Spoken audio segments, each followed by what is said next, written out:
Hello everyone, this is Rick and today we are going to discuss about the ancient cities that existed in India.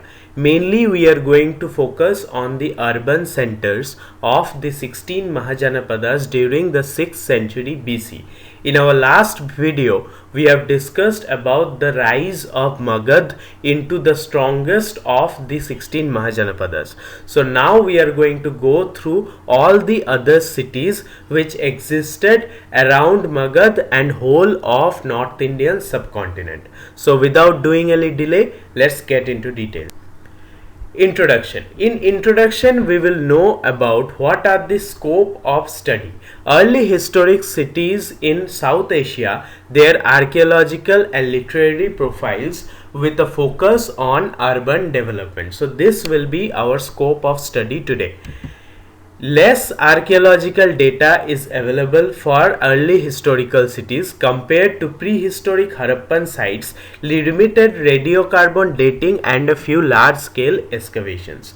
So in early Harappan sites, there are a lot of archaeological evidences available that we do not get in the cities of the 6th century BC, because these places have mostly been under continuous occupation.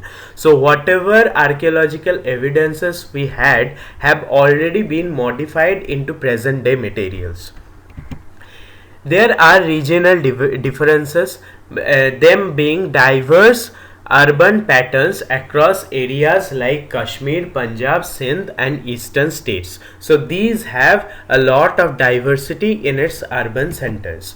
Many areas are unexplored and detailed reports are lacking, resulting in incomplete pictures of early urban phases. So in many sites proper excavation has not been done, and even if there is evidence of excavation, we don't get proper reports. Hence there is a miscommunication between data and presentation. Scholars like Dilip Kumar Chakraborty contribute to understanding by comparing literary accounts with archaeological findings. So Dilip Kumar Chakraborty is one of the most famous archaeologists in India, and he had correlated the archaeological findings with literary account and tried to estimate the scope of urbanization during the 6th century BC. Now, what were the functions of cities? Cities functioned as trade centers. Cities like Taxila and Charsada were significant for trade located on the routes crossing the Hindu Kush. So these are the cities found in the Hindu Kush mountains, and they serve as a trading hub on the connection between Central Asia and India. Capitals of large territories are also political hubs. Taxila was the administrative center during different periods. So such an example is Taxila, which despite being an educational hub also was an administrative center during different kinds of periods. Cities like Mathura were important in literary text and had a religious significance. So there are a few cities which has a huge religious and cultic significance also. Urban areas like Hastinapur were associated with crafts and trade as indicated by findings of pottery and coins. So urban centers were very much dedicated to specialized craft industries, and this has been indicated by findings in potteries and coins. Many cities has fortifications and strategic locations suggesting their role in regional defense and power. So many cities had their role in defense and power also. Now, what are the types of cities we find? Firstly, the cities were based on very much strategic locations like Charsada and Taxila, which were positions on trade routes like the Khyber Pass. So these were the cities which were positioned on the Khyber Pass. Mathura was associated with Hindu scriptures, and Buddhism featured stupa remains and inscriptions. So these are a few religious cities. Mathura, Ayodhya, Gaya, all these are important center for different kind of religions. Patliputra has been depicted as one of the most important economic center with workshops, fortifications and coins. Now there are ancient capitals also. Ayodhya and Kosambi served as capitals with archaeological evidence of urban structures. So there are archaeological evidences of urban structures, and we know from the Hindu scriptures that Ayodhya and Kosambi served as important capitals.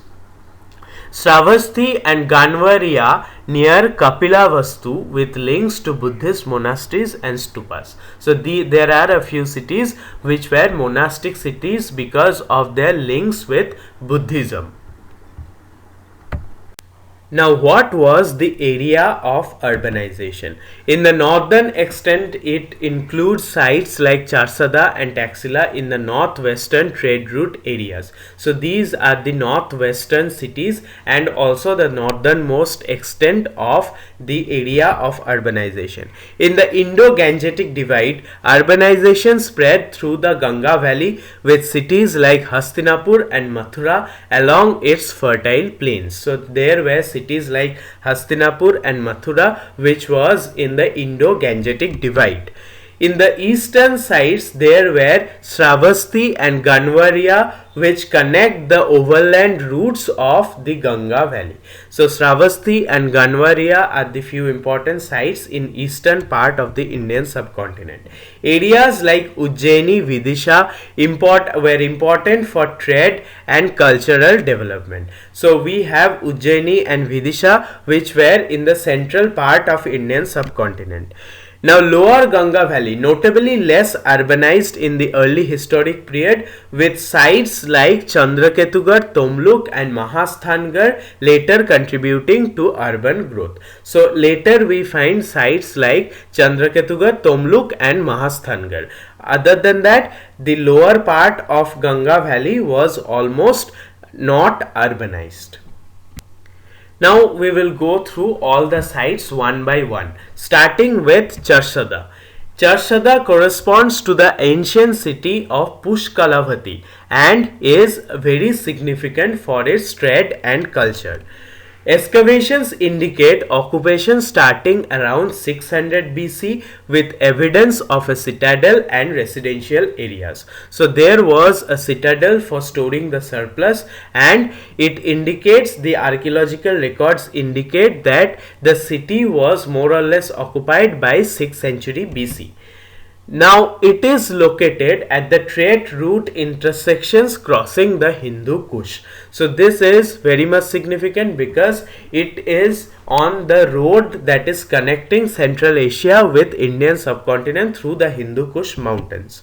Multiple occupation phases are there, which shows that there was a continuity of settlement through the 4th century BC. So when there are multiple cultural layers in an archaeological site, we come to understand that the period had a very long period of occupation. Objects are there like pottery, inscriptions and architectural remnants that suggest a developed urban center. So all the findings from Charsada suggest that it was a very developed urban center. Next up we have another northernmost site, which is Taxila. Taxila is also an important city that is connected to trade routes and Central Asia. So just like Charsada, Taxila was also on the trade route to Central Asia. It reflects a blend of cultural influences. Now this is a place where there have been many cultural traditions going on. Therefore, this is a blend of cultural influences.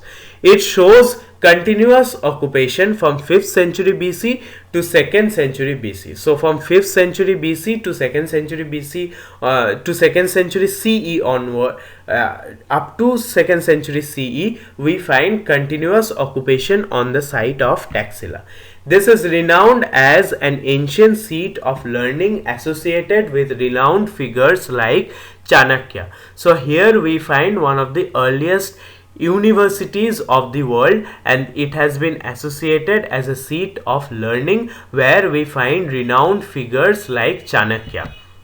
Archaeological findings indicate that this was a hub for craftsmanship and trade, especially in metalwork and stone. So we find evidences of metalwork and stonework also, and thus we get to understand that this was a hub for craftsmanship. The city is linked with Buddhist traditions and contains stupas and monastery. So this city is famous for its Buddhist traditions and also has different kinds of stupas, and also monks used to reside here, hence we find existence of monasteries. Next up we have Purana Killa. Now, Killa is a term during the Islamic period which means fort.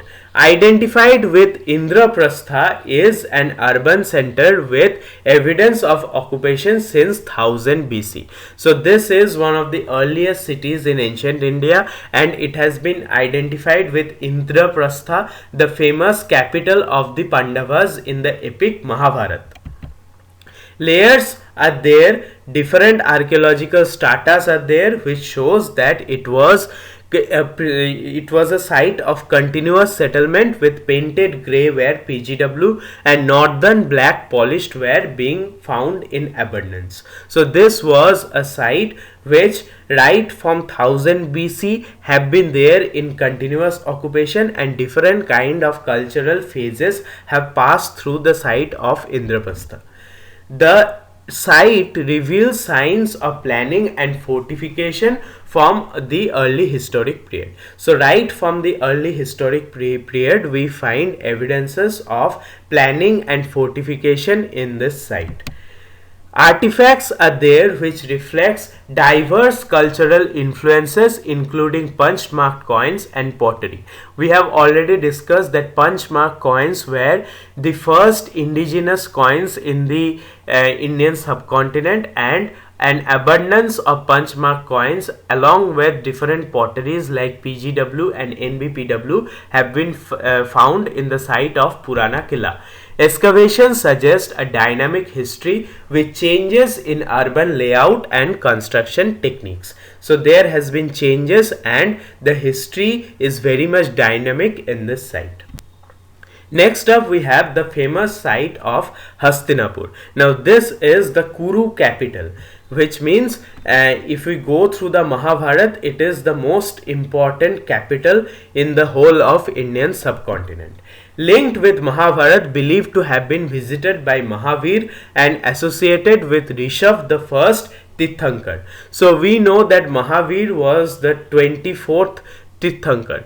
The first was Rishabh, and both of them have visited this site, and it is also associated with the first Tirthankar, and Hastinapur is very famous in the epic Mahabharata.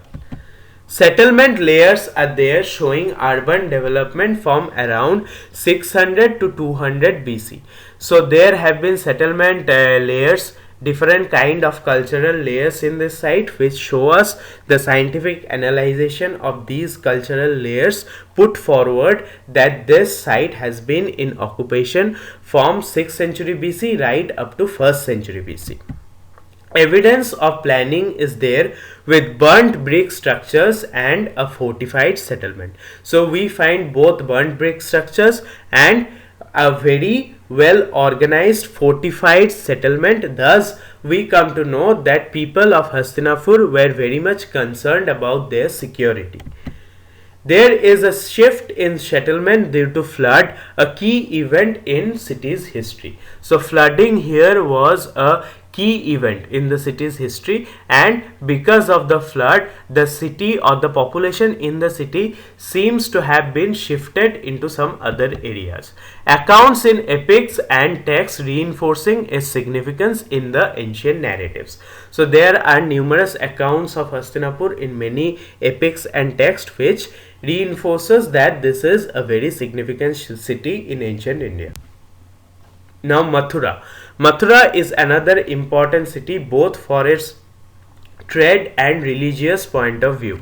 This is a multi-layered site, which means that different cultural phases have passed through this site, showcasing a cultural sequence from 8th century BC through 2nd to 3rd century CE. So this has been under continuous occupation for more than 1000 years. Stupas and inscriptions relate Mathura to Buddhism and Jainism and as the birthplace of Krishna in Hindu tradition. So this is the birthplace of Hindu god Krishna, and there have been evidences of influences of Buddhism and Jainism in this site also.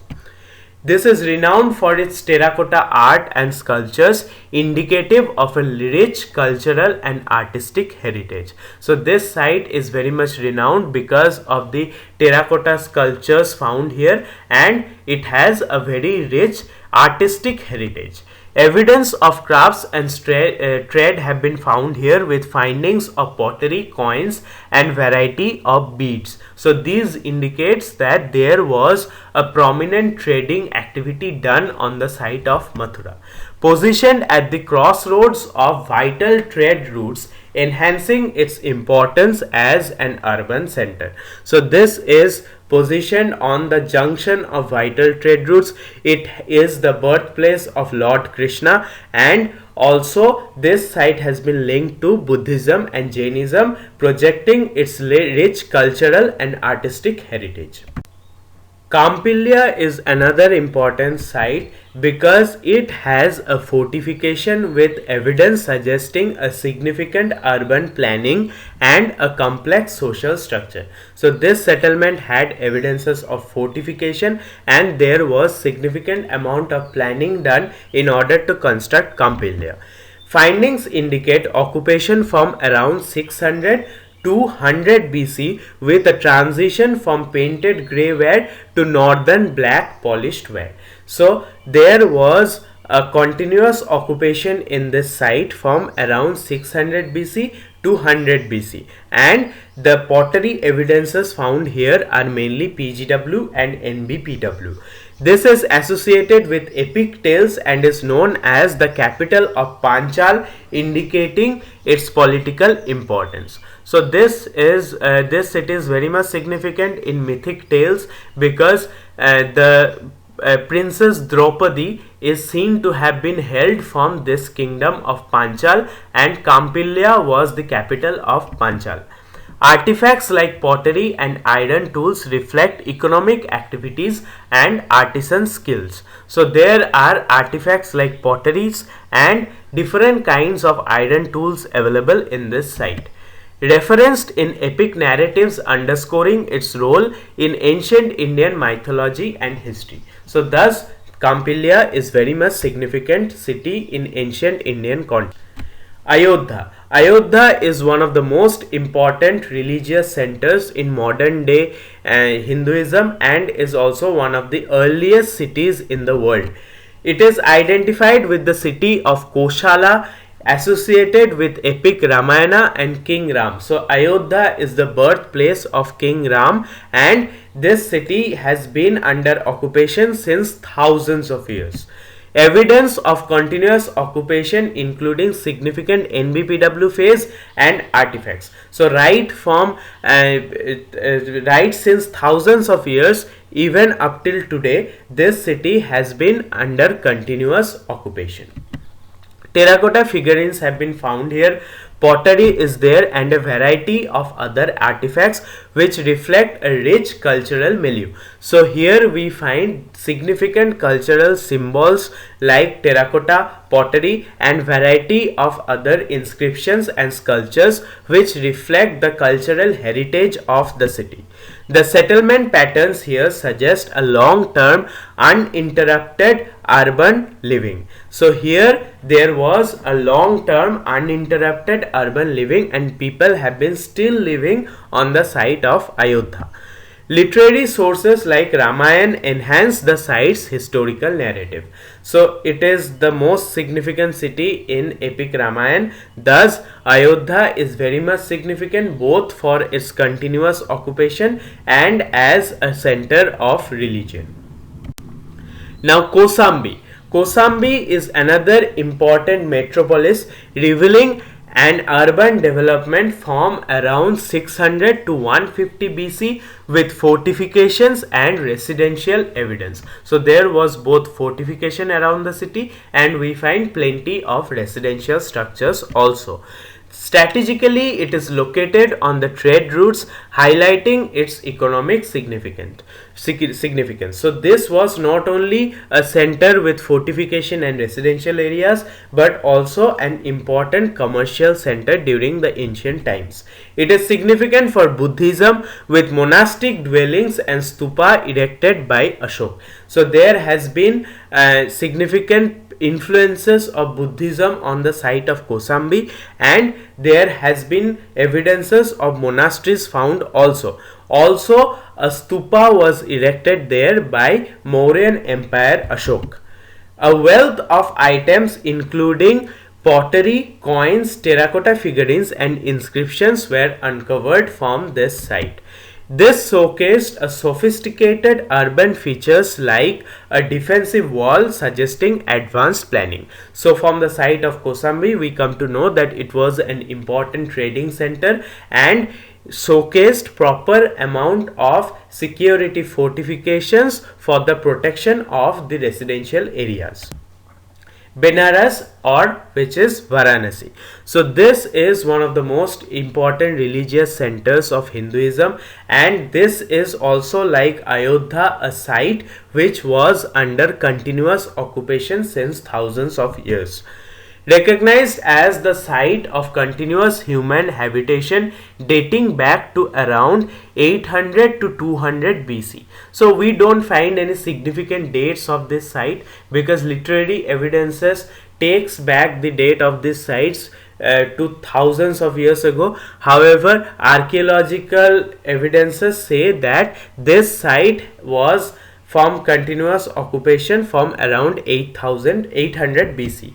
It is central to Hinduism, Jainism, Buddhism with significant historical and mythological relevance. So this site is very much significant because of its association with Hinduism, Buddhism and Jainism. So it is not only a seat for Hinduism but also has proper evidences of Buddhism and Jainism.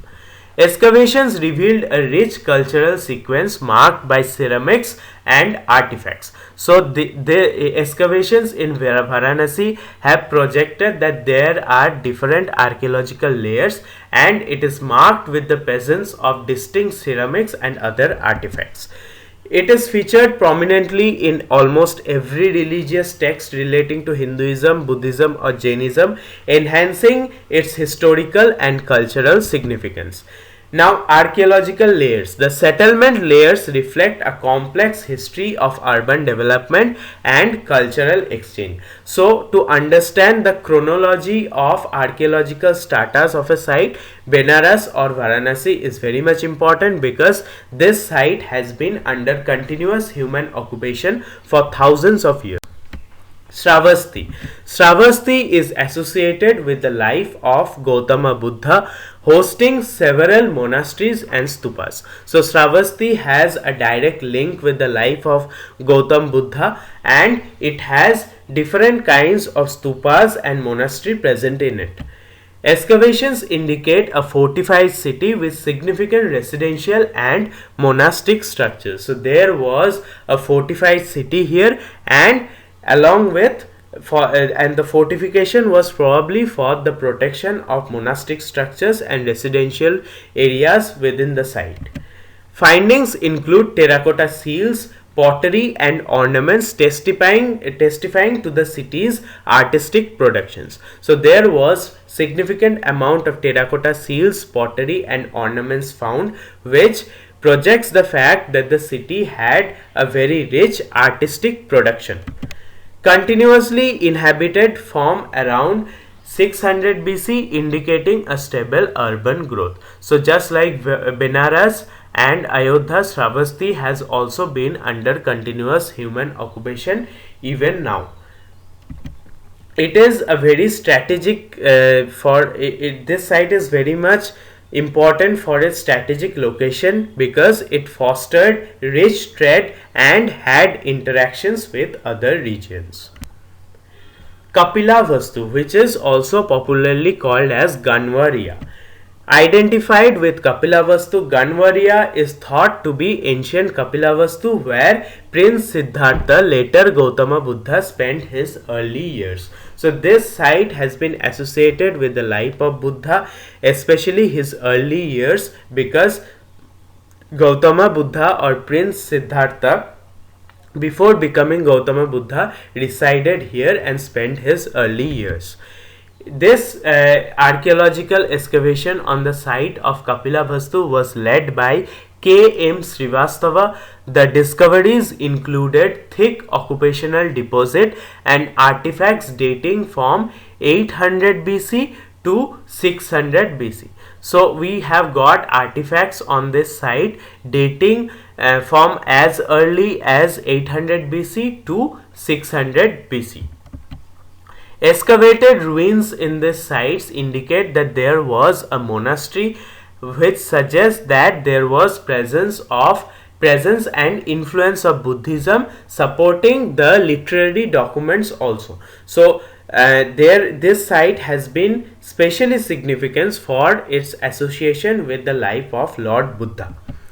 Unearthed ceilings with the name of Kapilavastu Monastery and a variety of pottery styles indicating diverse cultural influences have been found from the site of Ganvaria. Evidence of complex urban planning has been found here with monastic cells arranged around a central courtyard. So this is the type site for a monastery, because in a monastery we find cells of monks around a courtyard. So this is one of the earliest such structures in the Indian subcontinent. Vaishali is another important site because of its association with the important Republic of Vajji Confederacy. So this was a Gana Sangha Mahajanapad in the 6th century BC, which is Vajji, and is an early example of republican government in ancient India. So this was the capital of Vajji Confederacy. It is known for its Buddhist monasteries and stupas. Vaishali holds significant religious importance. Here we find Ashokan pillar also. So this site is important for its association with Buddhism, especially through the construction of many monasteries and stupas around the area. Excavations have revealed multiple phases of occupation, including a prosperous NBPW phase. So here we find different phases of occupation and mostly a prosperous NBPW phase, which means Northern Black Polished Ware. There is a prominent amount of terracotta figurines and pottery along with ornaments found here depicting both secular and religious themes. So here we find different kinds of terracotta figures and pottery along with ornaments. Archaeologists have identified a water tank known as the coronation tank of the Licchavis with its link to Vedic traditions. So this was probably where the coronation of a king took place, and it has been associated as the coronation tank of the Licchavis because in other literary evidences we find description of a similar event. Rajgir was the first capital of Magadh and is associated with important figures like Buddha and Mahavir. So Rajgir is the first capital of the richest Mahajanapad Magadh, and it also has significant associations with both Buddha and Mahavir.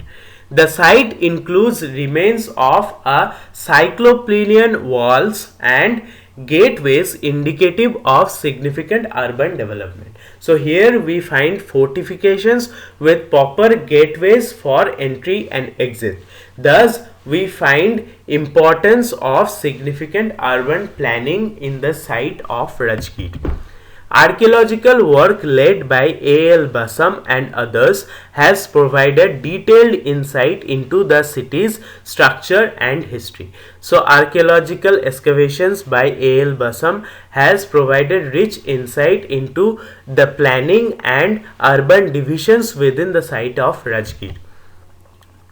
Findings include pottery and other household items that reveal details about the daily lives of its inhabitants. So here among the archaeological findings we get artifacts such as pottery and many other household items, and thus we get to know about the daily life of the people who used to reside in this site. Analysis of settlement layers reflect a rich urban history with successive phases of occupation and development. Next up we have the next capital of the Magadhas, of the Magad, Mahajanapad Magad, that is Patliputra. It is the heart of Mauryan Empire and a later significant as an urban center in successive historical periods. So this city is very much significant as the heart of Mauryan Empire because it was the capital of Magad, and also in later text we find its significance as an urban center. Notable excavations have been conducted by Archaeological Survey of India and other international teams which have resulted in the unearthing of extensive remains. So here we get extensive remains from the site of Patliputra, especially from the place of Bulandibag. So findings suggest a well-planned city with wooden palisades initially, but later it was replaced by stone walls. So at the first cultural layer we find extensive wooden constructions, but later on we find that those wooden palisades were replaced by the stone works. Artifacts are there suggesting as coins, pottery and inscriptions point to Patliputra's role as a trade and economic hub. So we find coins, pottery and inscriptions also from this site. Remnants of important buildings including palaces and assembly halls have been found here, have been identified through various excavations done on this site, and presently it is on the Patna district of Bihar and it is still the center of the Bihar state. Therefore Patliputra has been a place which is very much significant in Indian history right from the ancient to modern times. Champa. Champa is another most important city which is positioned along the Ganges. Champa was significant as an ancient port and a trading center because Ganga used to pass through this place. Identified as an important Buddhist site with findings related to monastic life. So here we find proper influences of Buddhism because it has relationship with the monastic life of Buddha. Defensive structures have been found here, and archaeologists have uncovered evidences of fortified walls and defensive mechanisms. So here we find existence of fortified walls which function as a defensive mechanism. Discovery of pottery, beads and terracotta figurines highlighted the city's artistic tradition. So here we find existence of pottery, beads and terracotta figurines which indicate that this city had a rich sense of art and culture. A variety of imported and local goods have been found at the site which indicates its extensive trade network. So this was an important port city situated on the bank of Ganga and it was very much important for its extensive trade network. Chandraketugarh, Tomluk and Mahasthangarh. These are the sites on the lower Ganga valley. Findings suggest, now first we will go through Chandraketugarh. Here findings suggest prosperous settlement with artifacts like terracotta plaques and pottery dating back to early historic period. So here we find terracotta plaques and pottery which dates back to early historic period. Tomluk is another important site where excavations have revealed remains of ancient structures and evidence of long-term settlement. This site is presently situated on the Medinipur district of the state West Bengal. Here we have find remnants of many ancient structures. Mohasthangarh is recognized as one of the earliest urban centers in Bengal, with findings indicating significant trade and cultural activities. Currently, this is situated in Bangladesh near the Dhaka area, and here we also get evidences of Ashokan pillar. But for now, it is very much significant for trade and different kind of cultural activities. Archaeologists' contributions in all these three sites are very much significant because Dilip Kumar Chakraborty have provided insights into all these sites.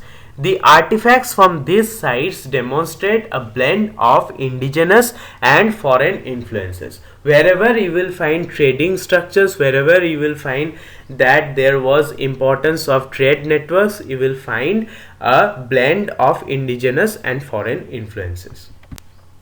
Now, Ed Doshie's study. He was a famous archaeologist who studied details the settlement sizes and distribution across the landscape during the early historic period. So he analyzed the settlement and settlement sizes and its distribution across the landscape throughout the Indian subcontinent during the early historic period. The study emphasizes the heterogeneity of the urban process across different regions. So the process of development or the type of development of urbanization in different parts of Indian subcontinent were very much different to one another, and thus there was an urban dynamic. Chronological insights have been gained through his study, which provides dating for various layers of urban settlement, enhancing understanding of chronological development in the Indian subcontinent. Highlights the continuity of occupation at these sites and the evolution of urban characteristics over time. Ed Doshie's research often outlines the economic basis of these early cities with particular focus on craft production and trade networks. Thus, his study of the ancient Indian site is very much significant because it provides a dynamic developmental growth of urban process in India along with different kind of settlement patterns. Also, we get ideas about the chronological layers in the site. Now, Panchal area. There are different sites available in the area of Panchal, which was a significant Mahajanapad in 6th century BC. Now this has a regional importance because it was important political and cultural center of early historic India. So Panchal was very much important cultural and regional and political center in early historic India. There are urban centers in this site like Ahitchhatra and Jhakera within Panchala exhibiting urban characteristics like fortifications and craft production. So here on the sites of Ahitchhatra and Jhakera, which is within the Panchala area, we find significant amount of fortification along with craft production.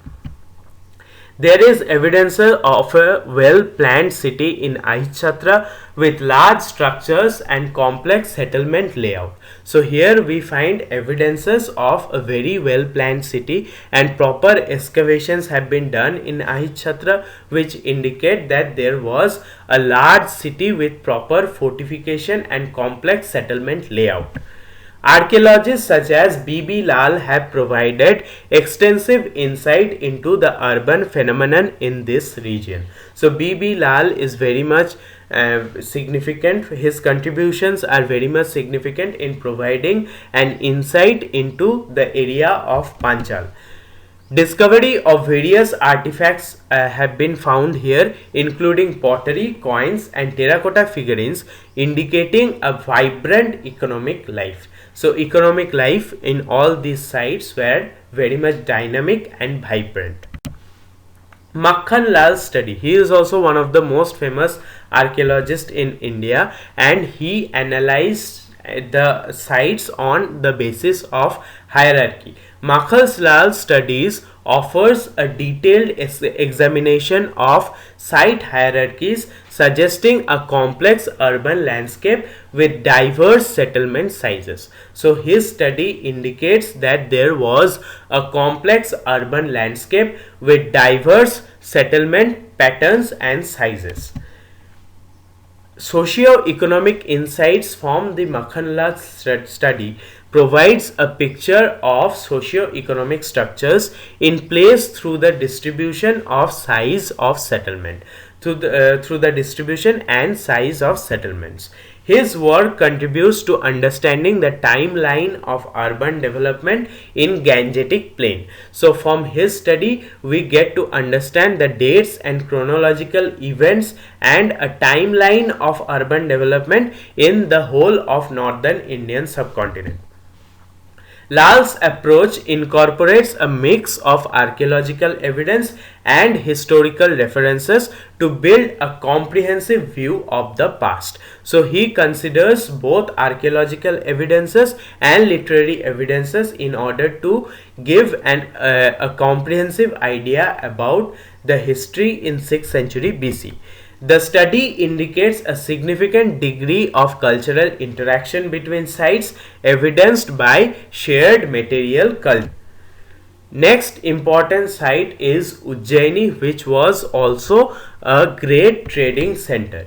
Ujjaini, modern Ujjain, was an influential political and urban center, being the capital of Avanti during early historic times. So Avanti was the most powerful of the 16 Mahajanapadas in the beginning of 6th century BC. Later its power diminished. So Ujjaini, being the capital of Avanti, had huge influence in politics and culture of the period. Excavations reveal a complex urban structure with pottery and other artifacts dating back to around 600 to 300 BC. So here we find occupation with pottery and other complex structures from 6th century BC to 3rd century BC. The city's layers of habitation demonstrate a long-standing significance throughout ancient Indian history. So this city is very much significant throughout ancient Indian history, and it is significant as a religious and trading center even today. Ujjaini's location made it a pivotal trade city, facilitating commerce between northern and southern parts of India. So through Ujjaini we get a connection of trade between northern and southern parts of India.